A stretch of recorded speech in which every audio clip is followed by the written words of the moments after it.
I'm a hair mineral analysis expert. I have a background in functional medicine, and I educate people using HTMA testing to maximize health, erase debilitating symptoms, and gain energy.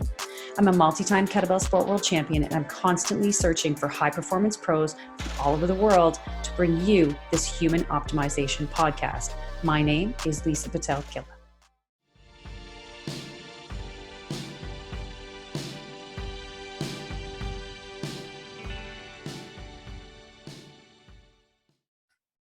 Welcome, everybody, to a brand new episode of the Human Optimization Podcast. And I'm so excited to have here with us today R. Blank. He is the CEO of Shield Your Body, whose mission is to make technology safer, with hundreds and thousands of customers in over 30 countries and having been interviewed on platforms ranging from ABC television to Electric Sense. R is an internationally followed expert on issues of EMF, health, and safety. He was inspired to create SYB when he co-authored his best-selling book entitled Overpowered with his father, Dr. Martin Blank, one of the world's leading EMF scientists. He has degrees from Columbia University and UCLA and now hosts the new Healthier Tech podcast. Welcome, R. It's so good to have you. Thank you so much, Lisa. It's a pleasure to appear here on the Human Optimization Podcast. You know what? EMFs it's such a topic that's been around for so long, causing us so many issues that people don't even realize. And I'm so excited for our viewers to be able, and our listeners, of course, to be able to learn more about that from an expert like yourself.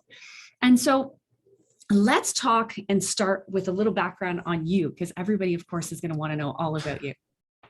Okay, well, where would you like to begin? You begin wherever you want. We're here to listen. Well, so I started I had a 20-year career in software engineering, and I had an engineering firm in Los Angeles. I taught software engineering at University of Southern California, and it was about 2012. My father, Dr. Martin Blank, had a contract to write a book about the health effects of EMF and what science had to say.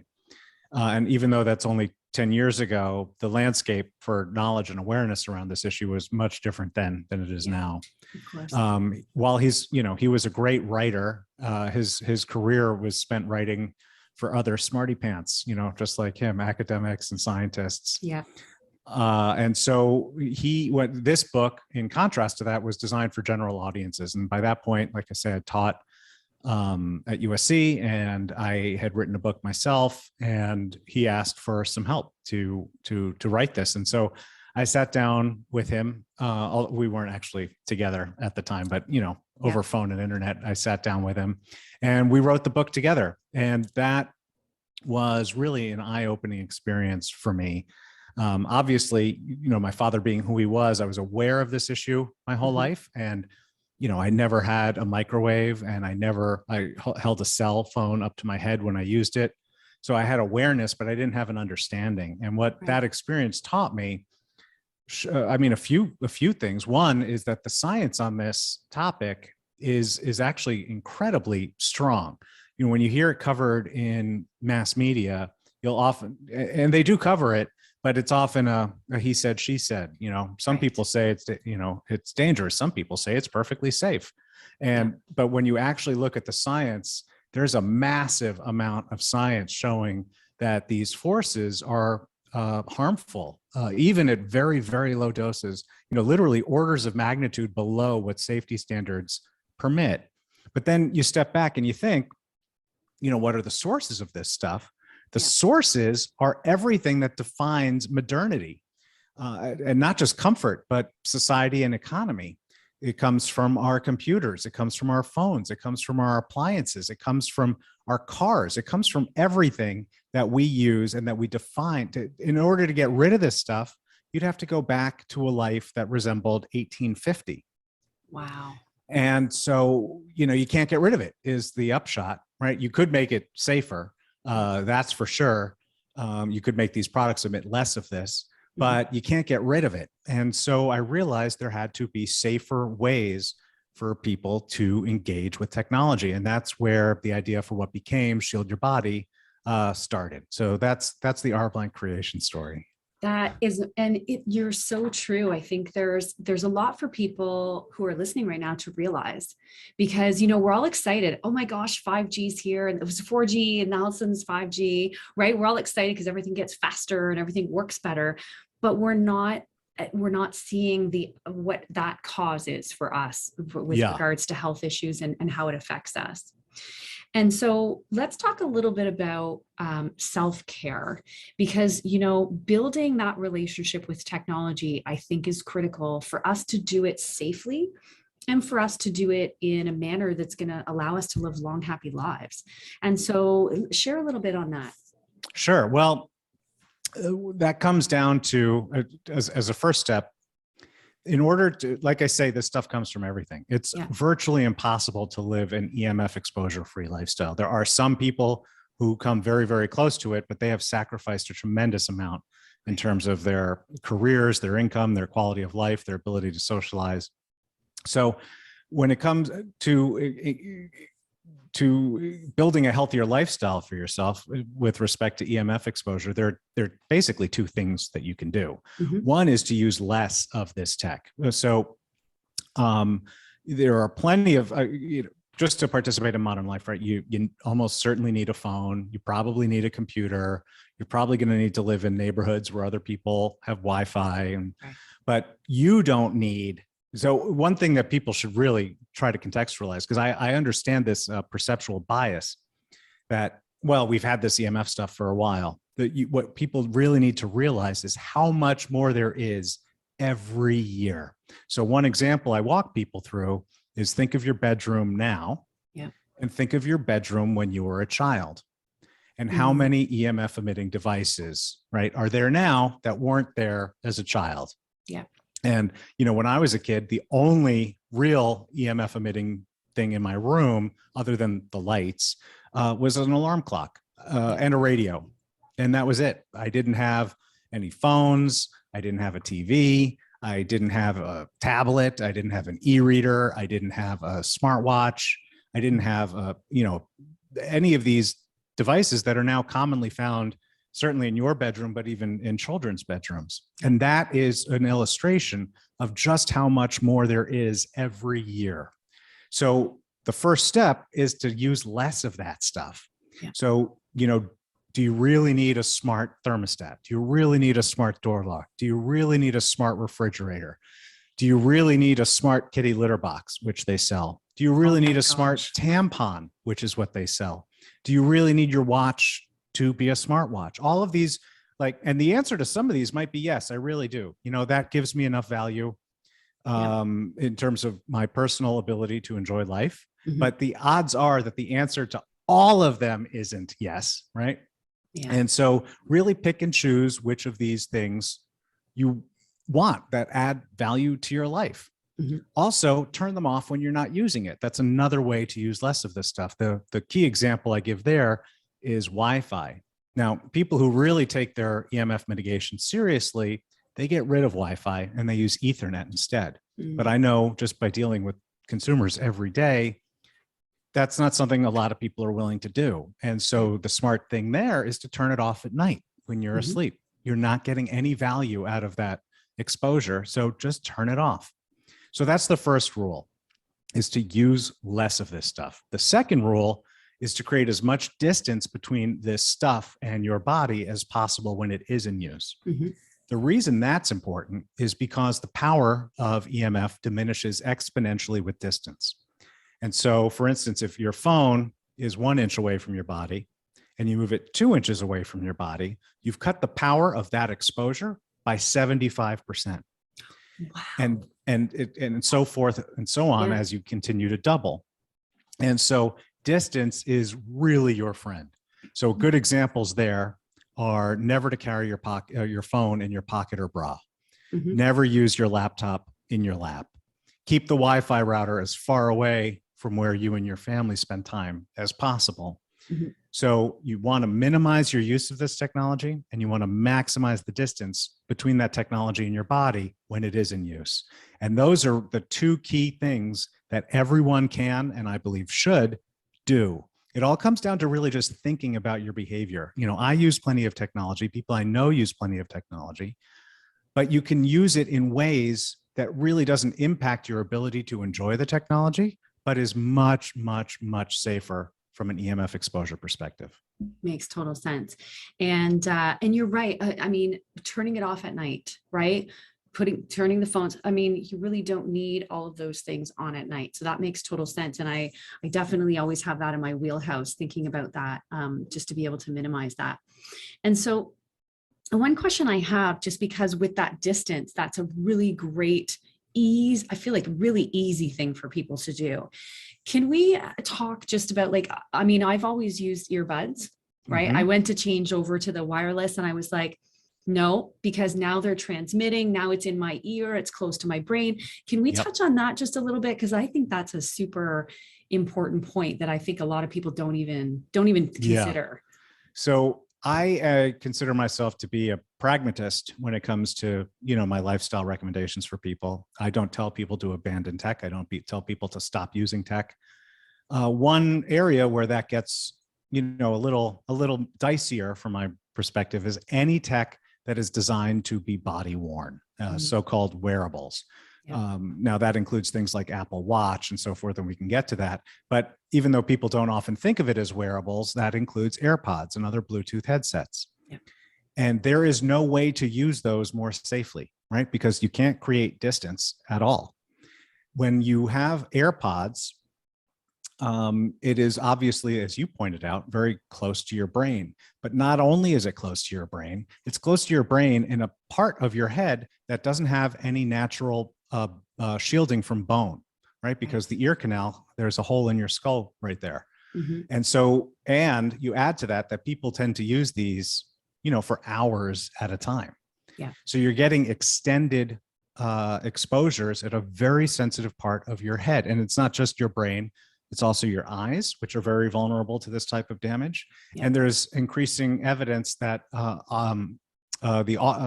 there's multiple nerves in your head that impact both vision and listening, hearing from these exposures. So what those devices use is Bluetooth, and Bluetooth from a frequency perspective is very similar to Wi-Fi, which is also, it's not quite as, but it's very similar to cell phone radiation as well. They're different frequencies, but very similar. They're in the same kind of area of the electromagnetic spectrum. Mm-hmm. Now, Bluetooth generally uses less power than both Wi-Fi and cell phones. So the power of the exposure is less, but again, the area of the exposure and the duration of the exposure make it one of these things where I tell people not to use them. Yeah. Because I don't think there is a safe way to use them. And I don't think the replacements are good enough, right? Like regular headsets, like you're wearing, they're good enough. You might sacrifice a little convenience on that one, but keep using the wired headsets. Yeah. Yeah. And again, that's a choice I made just because of some of that research I started digging into. And I actually did buy a pair and then I sent them right back. It was like, I made this decision. I'm like, you know what? I didn't read enough on this and I don't want to put myself in this, in this issue on top of everything else. There's something else I'd add here, which is, your listeners might be asking, well, where's the science that shows that using AirPods causes cancer? And the answer is that doesn't exist. And the reason that doesn't exist is because these companies are allowed to deploy these products without that kind of testing. They haven't been out and used long enough in order to do the type of research that would show that they increase risks for certain types of cancers, because cancers take years or even decades to form. And so and the reason I highlight that here is because that is how this technology is deployed. They make sure it doesn't burn you. It doesn't emit so much radiation that it burns you. That is essentially the safety standard that is used as it pertains to any of this technology. The data, the science that shows the negative health outcomes, that comes later. That comes years and decades after the actual deployments. Yeah. Yeah, makes total sense. Thank you for sharing that. And With regards to, so we talked a little bit about bedrooms, kids' bedrooms and things like that. And I think we have to take into account, the effect, not only with EMF on kids, but on our immune systems, right? And the stress it puts on us. Let's share a little bit about that. And then I want to kind of dive into that reproductive aspect, because I think that's a really interesting key point to be able to speak about as well. Sure. So the science, immune system is where you'd like to start. Yeah. So the research shows that, and that there have been multiple studies in this area, and they lead to somewhat confounding results, right? Which shows that certain EMF exposures can actually trigger immunosuppression, right? To weaken your immune system's ability to ward off infection and to heal and to recover from damage. Yeah. At the same time, certain exposures in certain people can trigger autoimmune function, which is where your immune system becomes hyperactive and ends up effectively attacking your own body. So the science is pretty clear that it impacts the immune system. The way in which that damage can manifest can vary, and neither of those outcomes are good. Right? And people might think, oh, well, I have a hyperimmune system. That means I'm invincible. No, that means your body's actually going to end up attacking itself. Right. But those are the studies directly into immune function. Yeah. There's also a lot of science showing the impact on sleep through one of the mechanisms, the better understood mechanisms at this point, is through melatonin production. So EMF exposure inhibits melatonin production, which is the body's hormone that helps regulate the circadian rhythms. That negatively impacts sleep. The reason I mentioned that here in answer to this question is because less and worse sleep also weakens your immune system. 100%. And and so there's multiple mechanisms or vectors through which the impact on your immune health can manifest through these multiple types of EMF exposure that you encountered just during your day. Yeah. And so think about that. I mean, just for our listeners, think about that with children.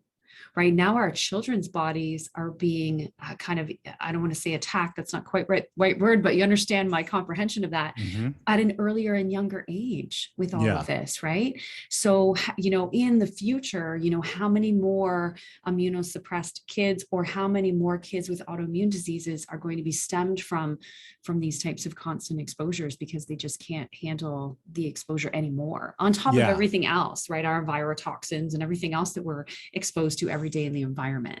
Yeah, for sure. Yeah. And so let's touch a little bit, because reproduction, that was a really interesting one. When I read that, I was like, oh, I want to hear more about this, because obviously there's many things that will affect this, right? In order for us to, as humans, to reproduce. So tell me a little bit about that. Sure. Well, the science here is incredibly strong, particularly as it pertains to men and to sperm. Yeah. And you can actually see, because the body regenerates sperm approximately every 24 hours, right? So you can actually see the impacts. So men who carry their phones in their pockets are much more likely to have infertility and subfertility. For those that are subfertile, what's interesting is if they stop carrying their phone in their pocket, and again, because the sperm regenerates every 24 hours, if you stop carrying your phone in your pocket, your sperm health improves within a day. I mean, it's really that significant. But it's not just phones and pockets, right? It's also laptops and laps. It's all of these behaviors that bring the tech closer to your body, and particularly closer to the gonads that have these impacts. But it's not just, so it's with men. That research is with men, and that is very strong research, but there are also impacts on female reproductive health. Yeah. And the reason I was going to say is, men, the gonads are on the outside of the body, and with females, the gonads are on the inside of the body, right?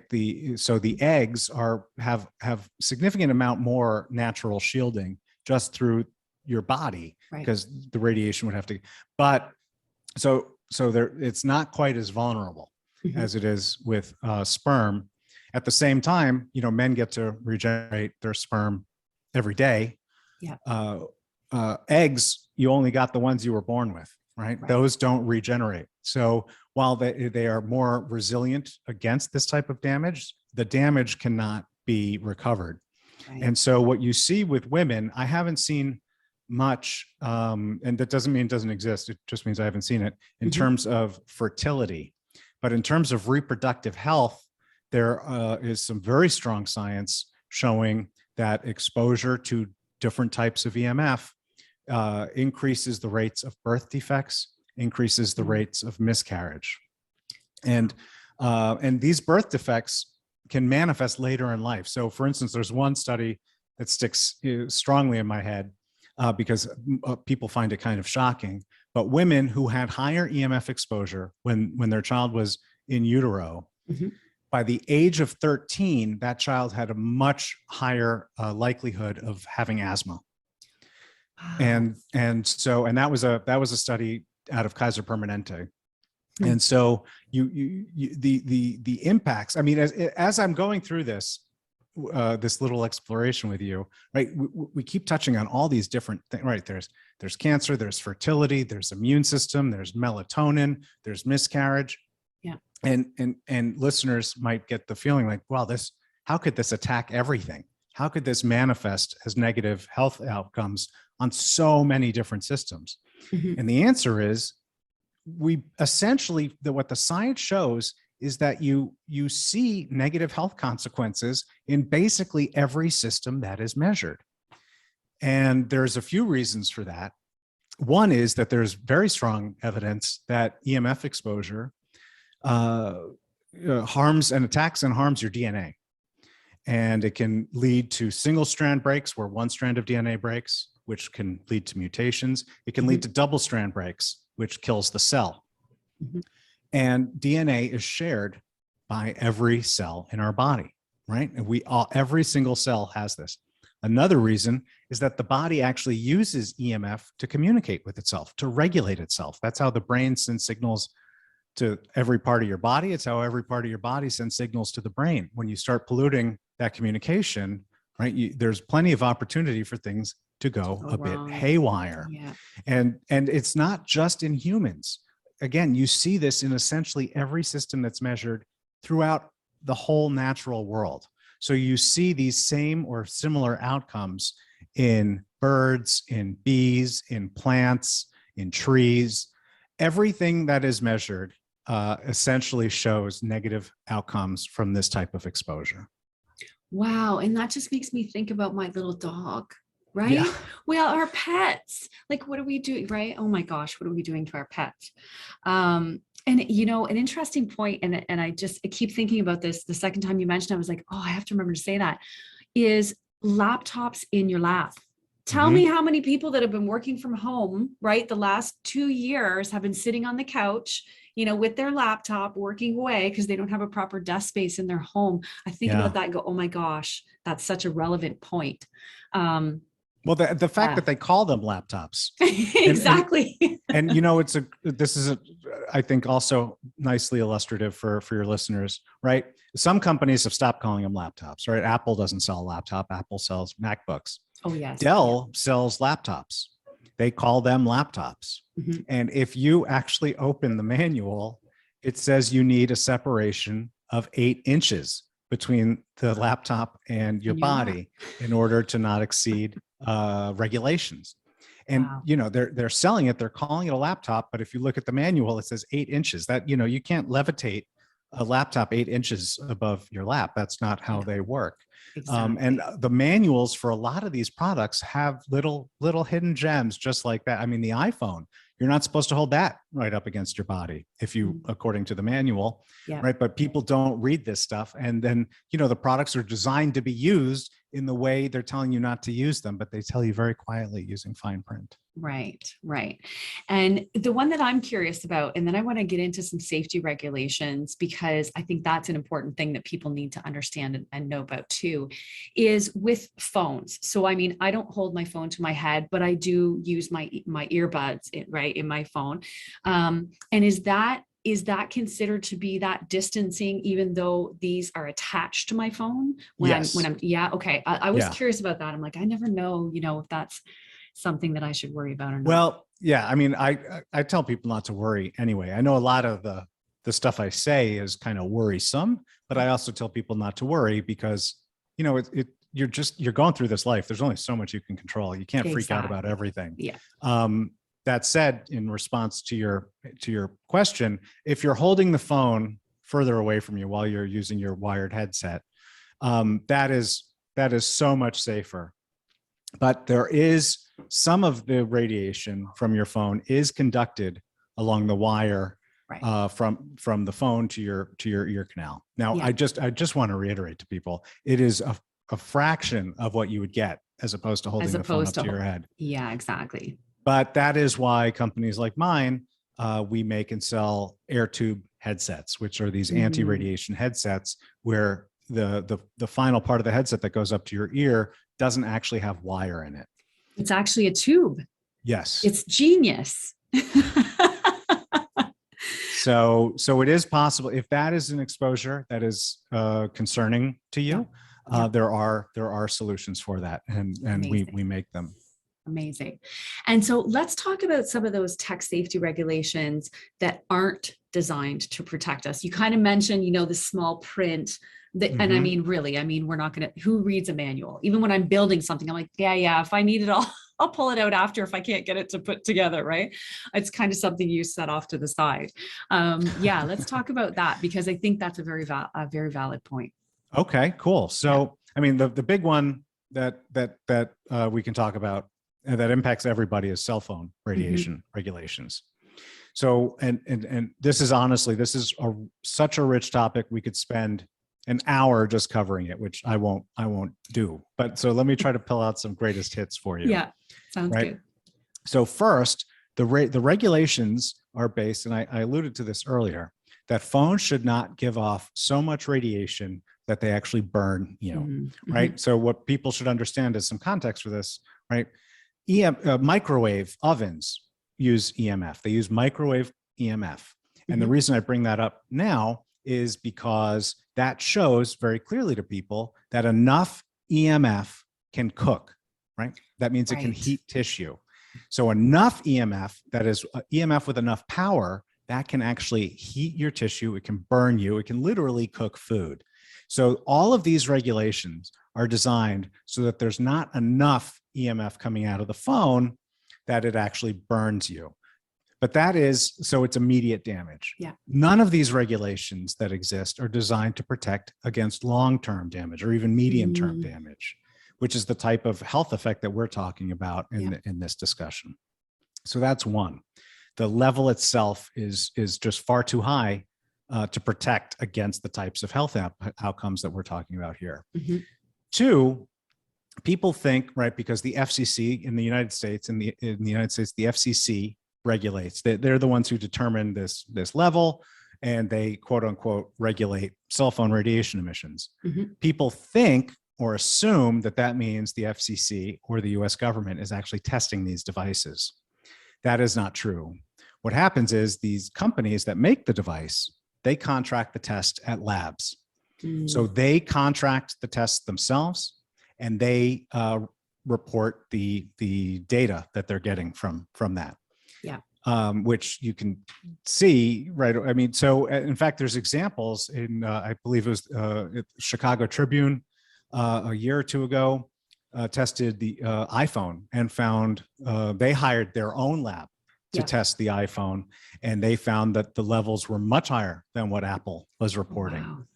In France, it's a very similar situation, right? Except there, the French government contracted a round of testing on hundreds, I think it was something over 300 different types of cell phones. And it was something along the lines of 90% of the ones that they tested emitted more radiation than they said. Several emitted more than were legally permissible and had to be recalled from the market.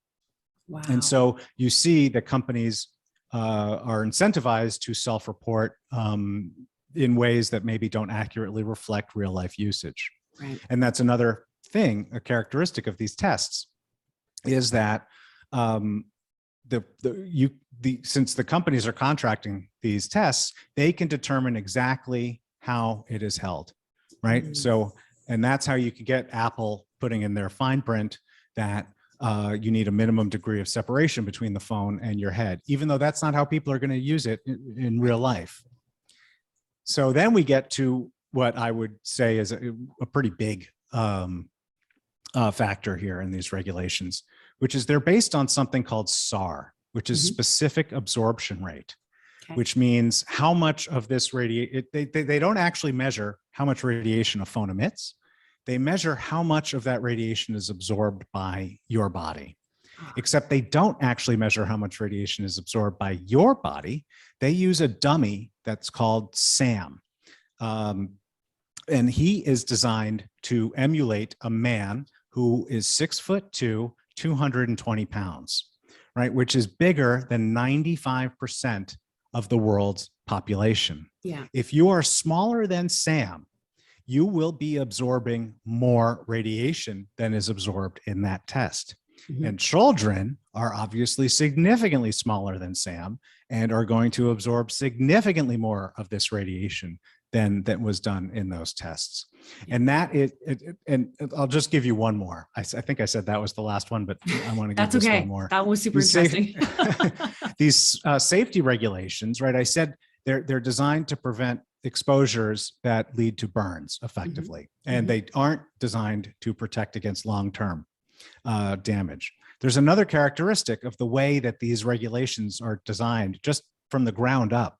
Let's say everything else I just said wasn't a problem, that the level is good enough, right? They are actually protecting us, and the results are being monitored, and an independent person or authority is doing the test, right? Let's just pretend those weren't problems. So there's another really big problem, and that is these regulations are just talking about one device at one moment in time, right? So so the amount of radiation that a phone emits, right, is a single phone that emits, that's technically regulated. But how often are we exposed to EMF just from one phone? That doesn't exist, right? We are exposed to EMF from multiple sources at the same time.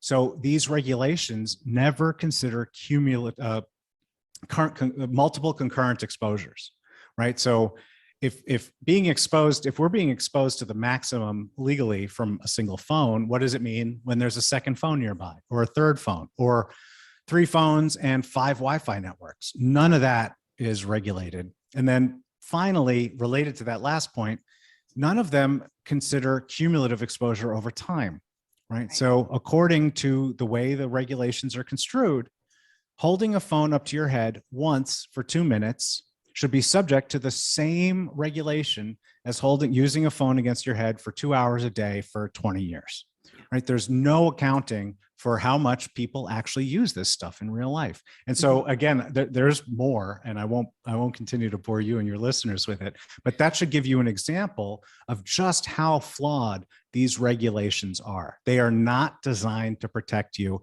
except for from burns, immediate term burns. That's really what they're good for. Wow, that is incredible. And you're so right. That the last point where we are, even sitting in your living room, right? We could have a laptop there open. We could have a tablet. Maybe we have an iPad mini or something. And then we've got 3 cell phones. We've got the Wi-Fi. Yeah. It's like, and a cell tower out your window and 5 more within a mile, right? Exactly. And all of this at once. Yeah. And so going back just to kind of, again, just wrap our heads around this, is when you said our body uses EMF to communicate. Now that communication is like a grandeur 10-lane highway, but there's only 2 lanes. Yeah. Right. Yeah. So there's going to be accidents. There's going to be chaos. And I think that's a very valid thing to think about when you're just thinking about in a room, what else is in there with you and what's your body having to deal with at that point in time. Very valid. It's so interesting. And so let's dive into, as we finish up, let's dive into some of those small, easy ways that everybody can live healthier and with less exposure based on your recommendations. What does that look like for people? Sure. So I already gave a couple. I'll reiterate them. Turn off your Wi-Fi at night. Never carry your phone in your pocket or your bra. Or if you do, make use of airplane mode. which is essentially eliminates all the EMF emissions from your device. Never hold a phone up against your head. Always use a speakerphone or a headset. Never sleep with your phone. Again, put it into airplane mode or keep it in a different room. Keep the Wi-Fi router as far away from you as possible, and your family when it's in use. Never use your laptops in your lap. These are all examples of either, right, I said minimize use and maximize distance. And I'll also say, well, never use Bluetooth headsets, and really give it a second thought whether you really want that Apple Watch or not, because these are all body worn. There's very few options for actually using them more safely. Now, my company, Shield Your Body, and we do two things. One is education, which is the stuff I'm saying Amazing. here. Yeah. And then the other is EMF protection products. And what I always tell people to start with the free things, the stuff that, like I just was sharing with you, because those, A, they're free, which is great. It's always B, nice. yeah. But B, they eliminate or reduce the exposures in the first place. Yeah. And that means there's less that you have to worry about protecting against. But let's use the phone in pocket example, because that to me is a really important use case. I personally believe that is one of the biggest, if not the biggest, single source of exposure that a tremendous number of people have. Because when it's in your pocket or your bra, remember the distance thing. When it's right in your pocket or bra, it's directly up against your body, you are getting a full dose of exposure, as powerful as that device can give, and generally for extended periods of time. So that's one that I want to prevent. But there are some people, particularly males, right? Because oftentimes men don't carry around, purses or pocketbooks. Where are you going to hold your phone? Yeah. So again, I would say put it into airplane mode, but when you're putting it into airplane mode, you can't receive call. So there are some people for whom, they know they should stop doing that, but they can't, at least not as much as they would like. And so that's where products like my phone pouch come in, or the boxer shorts. So the phone pouch, with the phone pouch, you put your phone in the pouch. The back of the pouch has radiation shielding. The front doesn't. So it deflects the radiation away from your body while still allowing your phone to work. Perfect. So that's an example of where EMF protection products come in, even as the best things that people can do are these free healthier living tips, right? These free tips to reduce your exposure. Those are the best. And then the second line of defense is EMF protection products. Yeah. And when you're looking for EMF protection products, if you just went out and Googled that, you would find a pretty wide array of options, right? And some have no actual proof that they work. And that's, I consider that to be unfortunate that this type of marketing is happening. All of my products at Shield Your Body, they're based on, I've mentioned this word a couple of times, shielding. They're based on EMF shielding technology, which is universally accepted. It was invented almost 200 years ago by a scientist named Michael Faraday, who created the Faraday cage. And what he showed is that if you weave certain conductive metals into patterns, you can block and deflect EMF radiation in the opposite direction. And so it's been about 200 years, technology has advanced, so you can actually get those metallic fibers very, very small, so they can be woven into, like I say, a phone pouch or boxer shorts or a baseball cap. And that's how all of my products work. And we have lab testing, and we show people how they can verify my product claims for themselves with consumer grade EMF meters. That's amazing. And so important. You're right. Because, you want to sell a product that works, one that you believe in, and one that's research driven. And that's important to me as well. Because again, you know what? It doesn't matter, I feel like, what industry we're in. There's always things that are being done just for marketing purposes, right? They're not a proven product. So that's great that you have all that on there available. And so everybody, don't forget that we have a book here, Overpowered, right? A great book, great read, available everywhere. And of course, ours website, you can check out everything that we've talked about today. with regards to visiting shieldyourbody.com. And yeah, I mean, I hope you enjoyed this episode, because I really think that with 5G, and who knows what's coming next, right? Who knows what's coming next and what else we're going to be dealing with. And I think that you have provided those health tips that you talked about that you can do right now today. I think they're very valid. I think they're very easy. It just takes the awareness to be able to implement them. Yeah, thank you. And if people go to my website, like you said, shieldyourbody.com, that's all one word, shieldyourbody.com. Right there at the top of the homepage is people can download an ebook with the 5, to reiterate the 5 most important tips that I have for people, and explain why I believe those are the most important. And to provide some other critical information about understanding EMF. Like you said earlier, you alluded to, right, there are just so many toxins in the environment, increasingly in our modern world. And, modern life has brought a ton of benefits, but it's also brought these exposures. So with all of these toxins in the world, right, why do I care about EMF, and why should people care about EMF? Well, let's just use an example. Antibiotics in the poultry supply, right? You can't stop antibiotics in the poultry supply. The more people who are aware of it, the more pressure can be applied. You can drive some business to, healthier suppliers, and over time have same with like lead in water. You can't stop lead in water. Again, over time, you can make some differences, and you can try to drive market pressure and make changes in the long term, but you can't get rid of all the lead in the water tomorrow. With EMF, you actually have a tremendous amount of control over your exposures. Sure, you can't actually, do anything about that cell tower that went up, last year, or the 5 of them that you can see maybe from your balcony. But you are in control of your cell phone and where that is. And you are in control of your Wi-Fi and how much that's used. And you are in control of whether or not you upgrade to a smart fridge from your, dumb fridge.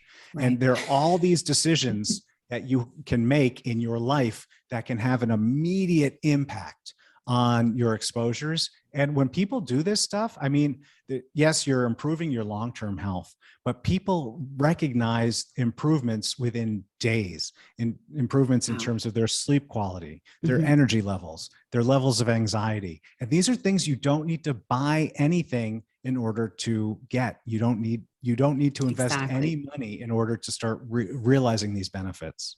Yeah. And, I want to sign off with this, because I think this is something that people may or may not know. So I always plug my phone in at night. I always have it on airplane mode. And I remember having a conversation with my husband at one point, and I'm like, can you please either put your phone downstairs or turn it in airplane mode? Well, if I turn on airplane mode, my alarm won't go off. I'm like, yes, it will, because every single night I put my phone on airplane mode, and guess what, everybody, the alarm still goes off in the morning. Yeah, no, there's a lot you can do with your phone in airplane mode. Same with the Apple Watch. Yeah. Tons. So, and so with regards to, let's say, people weigh the pros and cons, and they want to have their Apple Watch, that's fine. Is there a way to put that on airplane mode or a sleep mode when you're sleeping? Yes. Okay. Yes. Apple Watch has an airplane mode. And a lot of the functions will still work. That is actually one of the wearables for which I do make protection. There's no way to protect against AirPods, but it is possible to protect against Apple Watch and other smartwatches. And it's called my wristband. It's the SYB wristband. It's one of my newer products.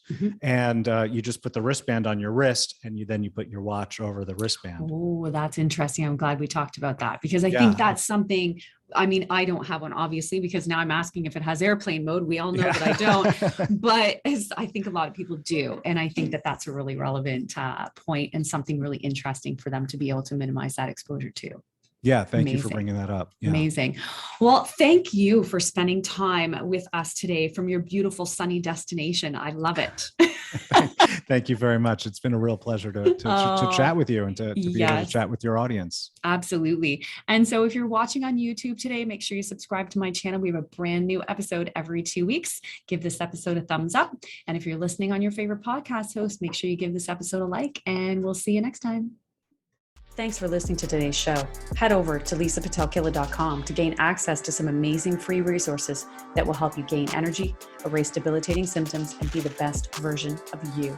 Remember to give this podcast a like and follow me on social media at Lisa Pitel-Killah. I'm here every 2 weeks with a brand new episode of the Human Optimization Podcast. Until next time.